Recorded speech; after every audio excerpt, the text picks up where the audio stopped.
بسم اللہ الرحمن الرحیم۔ تمام دیکھنے اور سننے والوں کو میرا سلام۔ آپ کے بچے بھلے آپ سے پوچھیں یا نہ پوچھیں، آپ انہیں یہ ضرور بتایا کیجئے کہ ہم فلسطین سے اس لیے محبت کرتے ہیں کہ یہ فلسطین انبیاء علیہ السلام کا مسکن اور سرزمین رہی ہے۔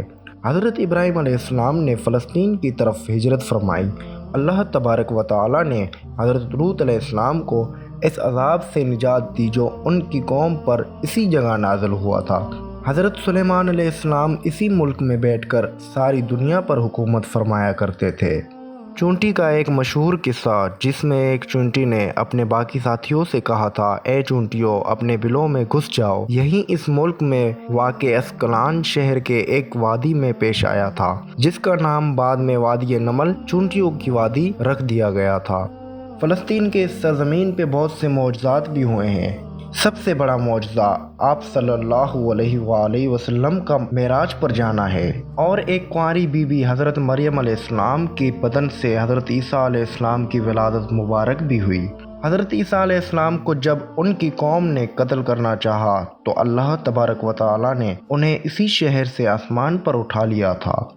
فلسطین ہی ارض محشر ہے۔ اسی شہر سے یاجوج و ماجوج کا زمین میں قتال اور فساد کا کام شروع ہوگا۔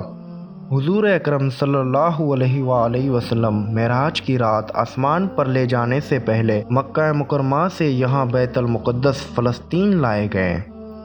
سیدنا ابو ذر کہتے ہیں کہ میں نے رسول اللہ صلی اللہ علیہ وآلہ وسلم سے عرض کیا، یا رسول اللہ، زمین پر سب سے پہلی مسجد کون سی بنائی گئی؟ تو آپ صلی اللہ علیہ وآلہ وسلم نے فرمایا کہ مسجد الحرام یعنی خانہ کعبہ۔ میں نے عرض کیا، اے اللہ کے رسول صلی اللہ علیہ وآلہ وسلم، پھر کون سی مسجد بنائی گئی؟ تو آپ صلی اللہ علیہ وآلہ وسلم نے فرمایا کہ مسجد اقصیٰ یعنی بیت المقدس۔ میں نے پھر عرض کیا، ان دونوں کے درمیان کتنا فاصلہ تھا؟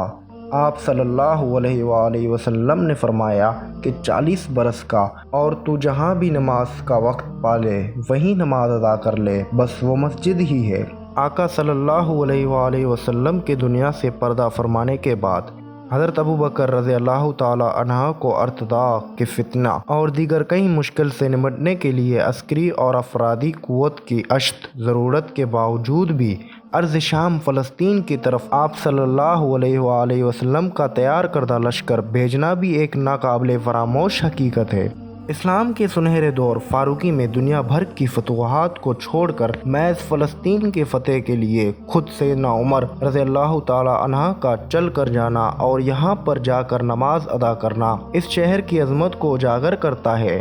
27 رجب 583 ہجری کو صلاح الدین ایوبی کے ہاتھوں سے اس شہر کو دوبارہ فتح ہونا بھی ایک نشانی ہے۔ اس شہر کے اصول اور اسے رومیوں کے جبر و استبداد سے بچانے کے لیے 5000 سے زیادہ صحابہ کرام نے جام شہادت نوش کیا، اور شہادت کا باب آج تک بند نہیں ہوا، سلسلہ ابھی تک چل رہا ہے۔ یہ شہر اس طرح شہیدوں کا شہر ہے۔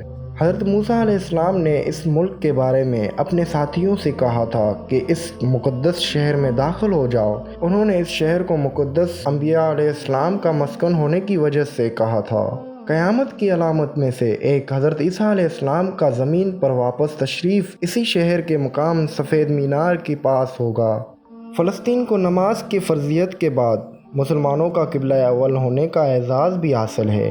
ہجرت کے بعد حضرت جبرائیل علیہ السلام دوران نماز ہی حکم ربی آقا صلی اللہ علیہ وآلہ وسلم کو مسجد اقصیٰ فلسطین سے بیت اللہ کعبہ شریف کی طرف رخ کرا گئے تھے۔ فلسطین کی عظمت کا اندازہ اس بات سے بھی لگایا جا سکتا ہے، یہاں پر پڑھی جانے والی ہر نماز کا اجر 500 گنا بڑھا کر دیا جاتا ہے۔